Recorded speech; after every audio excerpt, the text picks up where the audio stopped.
interesting story.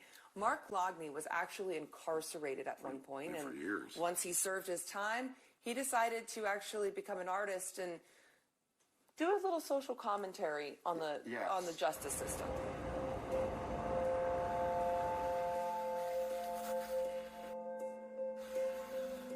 I realized that I had to find a purpose for my life, and art making is what I chose as that purpose. My name is Mark Loughney, and I'm an artist.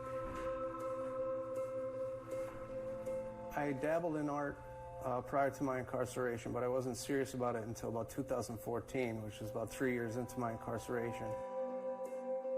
I do a body of work called Jam Fan. It's portraiture based on the photography of Jay Blakesberg. He's been shooting the music scene for 44 years, tons of Rolling Stone covers. And all of my portraits are based on his work. Now let's talk a little bit about your conceptual art. This one's called On My Top, and the black beetle up top kind of represents the criminal justice system, or a cop car. And the larva on the bottom is called a botfly, and that represents the prisoner. During your incarceration, you found, I'm assuming, like a newfound appreciation for what inmates were dealing with. Sure. I didn't look at it as just my personal experience. I was more looking at the systemic things, and I saw a lot of what other guys were going through when I was in there. And how did that affect you? Inform the work? Yeah, inform the work. Well, it really informed the work, because prior to really understanding all those things, I was pretty much just doing portraiture, like musician portraiture, and happy things, or colorful happy things, not storytelling things. Right. As I became more aware and I became more informed, so too did my work. I started drawing this portrait project called Pyrrhic Defeat. It's a portrait project from 20-minute sittings. I draw in graphite. I started to collect them very slowly at the beginning. I kept adding to the project, and eventually it became 825 portraits. Now these are the portraits of the men that you've met while you incarcerated. Right. You said you did something like 825. 825. And so when you look at this wall, like for you, what do you see when you look at this wall? I see a lot of individuals that I know, and that I know would be very, very happy to know that people are seeing them. And I saw the project hung together for the first time ever at the National Underground Railroad Freedom Center.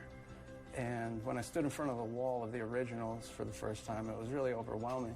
When I first walked into the room and I saw them all together for the first time, I was standing next to a man and woman who were at the exhibit, and to hear them talk about it as just a person in the room was really enlightening, and it really warmed my heart. And every guy that's on the wall that sat for that portrait was doing so just hoping for that moment.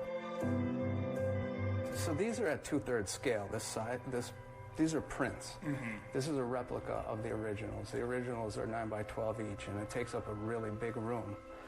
And it is really visual overload, but there's also the viewers that I was standing next to, they told me about the emotional overload too that they had, aside from the visual overload. And they said that they could feel individual stories from some of the guys. They look at some of them and their faces tell a story. So it was really, really wonderful to know that there was a humanizing effect going on.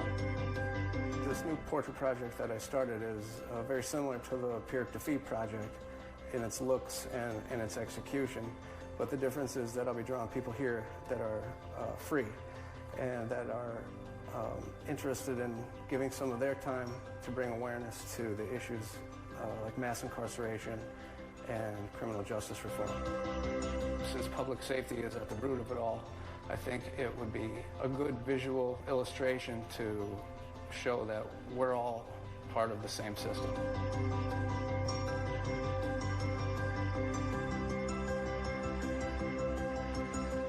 Mark is now actually working on a companion project to Making Time, where he paints 825 people who have not been incarcerated to hang alongside those inmates. So to check out his art and to learn more about him, just go to Loughney Art on Instagram.